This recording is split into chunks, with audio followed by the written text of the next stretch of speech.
How are you lovely Ted Hellers doing today? My name is John. Welcome to another wonderful episode of the Zombie Storyline Q&A. This is one of the only series on YouTube where I take your questions about the zombie storyline and answer them. Whether it's a big, a small, or a simple question, I'm more than happy to answer it. So leave your questions down below, or you can tweet me at them, JohnnyJ25. I'm always checking my Twitter, and it's one of the best ways to get in touch with me. So leave them down below, or tweet me at them. You may be in the next episode.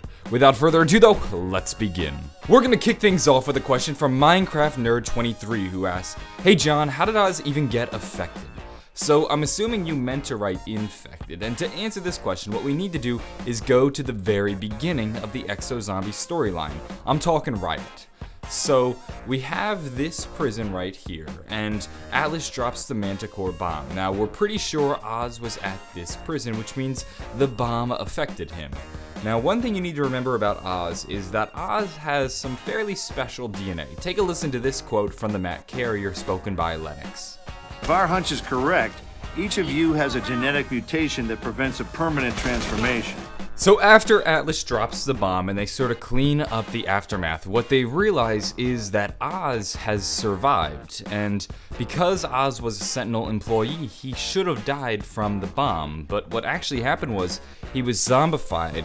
However, he has this special DNA, and this DNA allows him to create antibodies that fight off the zombie infection. Thus, he was cured. So what they did shortly after was take him and then brainwash him with a special drug called GS7. Take a listen.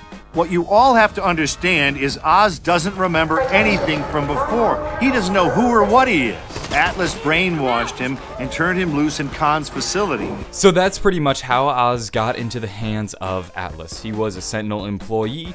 They then brainwashed him, and then they just made him think he was just a mild-mannered janitor within the Atlas Corporation. And that's kind of what had happened to him. And then they started to do some tests, and they started to look around for other people that had the same genetic modification that Oz does, and they found Lilith, Decker, and Khan, who also happened to be immune to the zombification.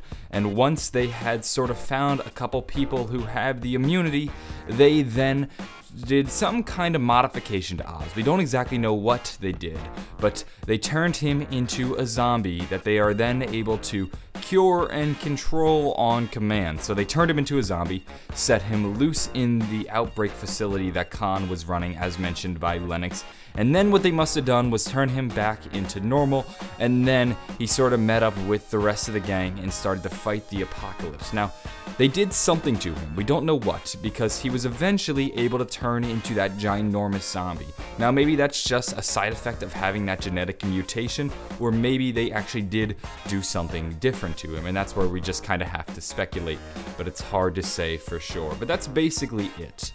Oz was infected because Atlas realized that there was a big opportunity with him. He's able to sort of turn off and on his zombiness, and by controlling that, they can, one, find cures, and two, actually use the infection as well as the cure to make a lot of money, as we had learned later on in the game. So that's the story of Oz, and that's how Oz got infected.